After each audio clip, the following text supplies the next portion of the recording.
was a law that allowed the president to deploy the military within our own borders without any oversight. If you haven't heard of the Insurrection Act, you will, and probably soon. It's an 1807 law that lets the president deploy the U.S. military inside the country to restore order if there's civil unrest, rebellion, or federal laws being obstructed. Normally, that's illegal. Military isn't allowed to act as police, but this law overrides it. The president doesn't need Congress, doesn't need courts, just a public proclamation telling people to disperse. And here's why it matters now. If the April 5th protests get messy, or if the Supreme Court rejects Trump's use of the Alien Enemies Act, this gives them a legal pathway to crack down hard and fast. It's vague, it's powerful, and it's real. Save this video because once it's invoked, there's no debate, just boots on the ground. Is going to make this video.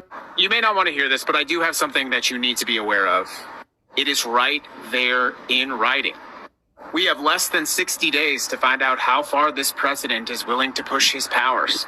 That's because while a lot of people are talking about martial law, not many people notice that the president already signed something, an executive order, demanding that the secretaries of the Department of Homeland Security and Department of Defense issue him a report as to whether or not to implement the Insurrection Act.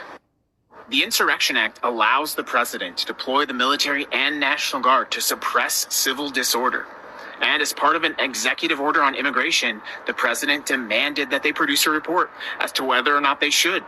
Now, the Insurrection Act has been used some 30 times in the United States, and the fact that it has been used will likely be used as an example of why it is okay for this president to implement the Insurrection Act. But never before has the Insurrection Act been used by a president so willing to test the boundaries of the Constitution and at a time when there is so little standing in his way. At the same time, the president also fired the top uniformed officer and removed many of the people in the military in charge of interpreting if orders are legal. Many people have constructed elaborate theories about what this president could do, but they're ignoring the things that are already right there in writing. And the president not only could, but is asking the military to tell him if he should implement the Insurrection Act. And the president legally wouldn't even have to label it an insurrection. He would just have to say that it is impracticable to enforce the laws of the United States. And what he does with that power is not only untested, but dangerous. And this happens all at the same time that the president has let loose the world's richest man to have access to almost all of the data that the government has about you. But one thing to watch out for: before the president invokes the Insurrection Act, he must proclaim his intentions to do so, and he must order the bad guys to disperse. If such a proclamation happens, you likely know that the Insurrection Act is on the way. If you're not sure what to do, will be rising up. It's not organized. So on April 5th, hundreds and thousands of people in America are going to rise up against Donald Trump. It will be the biggest day of national protest against Trump since he took office. And I'm talking about every single inch of the nation will be rising up. It's not organized by the Democrats or the Democratic establishment. This is people volunteering to put on protests in their area and just going to do it. It's people organized. All the information about April 5 and the movement is going to be on handsoff2025.com. Be able to find the closest protest near you on the website as well. Make sure you share and amplify this and get out in the foreign imports. It looks like they're doing the patriotic thing by protecting American products and jobs. And sometimes for a short while it works, but only for a short time. What eventually occurs is, first, homegrown industries start relying on government protection in the form of high tariffs. They stop competing and stop making the innovative management and technological changes they need to succeed in world markets. And then, while all this is going on, something even worse occurs. High tariffs inevitably lead to retaliation by foreign countries and the triggering of fierce trade wars. The result is more and more tariffs, higher and higher trade barriers, and less competition. So soon, because of the prices made artificially high by tariffs that subsidize inefficiency and poor management, people stop buying. Then the worst happens. Markets shrink and collapse, businesses and industries shut down, and millions of people lose their jobs. It's imposed tariffs. Martial law on April 20th. Let's break down why this could actually happen. Share and repost this so everyone can see it and get the point before it happens. Trump's administration has been exploring the possibility of invoking the Insurrection Act of 1807 to address immigration issues. On January 20th, 2025, Trump signed an executive order declaring a national emergency at the southern border and directing a 90-day review to determine if the Insurrection Act is necessary.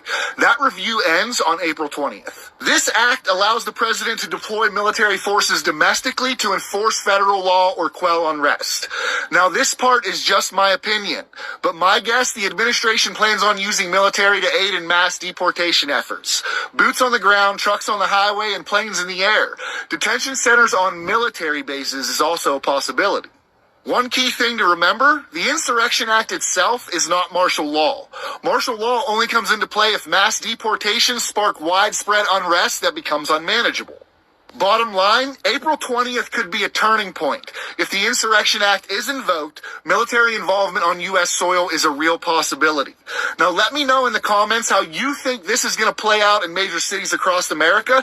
And it's a trap. Y'all be mindful. Listen, I know we all want to get involved and we want to make change, but I'm starting to see some stuff. And if we ain't smart, I am telling you, they are about to use black and Hispanic people in their marches just as pawns, so this dude can enact more insurrection acts and military law. We got to be careful. If you are attending these marches, you better make sure that you vet who's in charge of these marches and who's getting involved, because you got actors out here. We all know this, and we all know that historically they use black and Hispanic people as batteries. And we always get the short end of the stick. There's going to be more and more opportunities making themselves available to get paid to be at these marches, to do certain things. I'm telling you, be careful. I ain't saying that there's not a time or a place. I'm not saying that we shouldn't exercise our rights. I'm just saying Trump administration is looking for any excuse. Got to be more careful.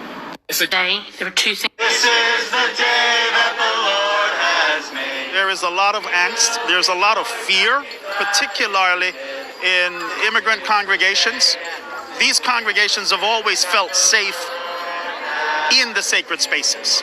And now the prospect, of ICE coming into those spaces is really instilling a lot of fear. Congregations here. Sending a clear sign, right? For ICE to stay out of our churches, for ICE to stay out of our temples, for ICE to stay out of our mosques, for ICE to stay out of our synagogues. And that we define the sacred, not Trump, not ICE.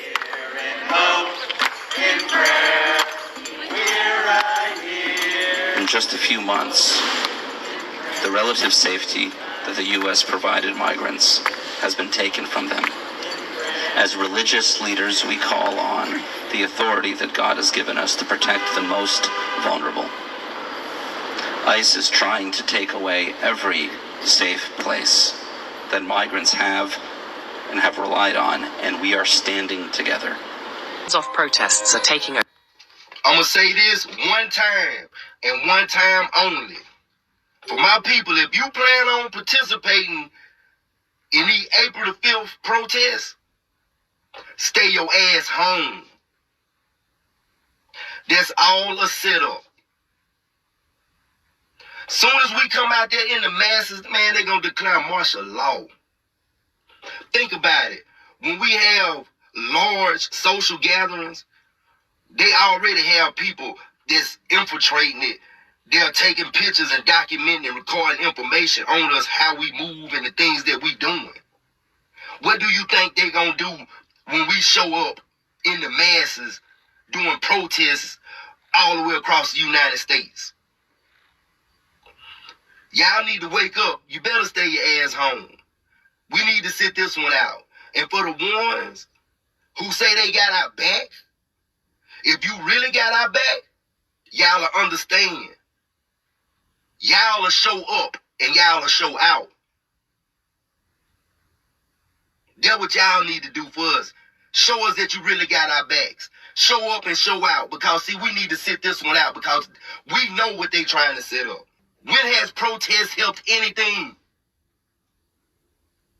So when we show up, that's just a setup. You got different groups that's going to be out there. You never know what might happen.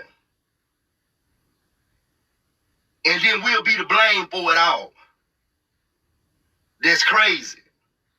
Wake up, pay attention. Stay home.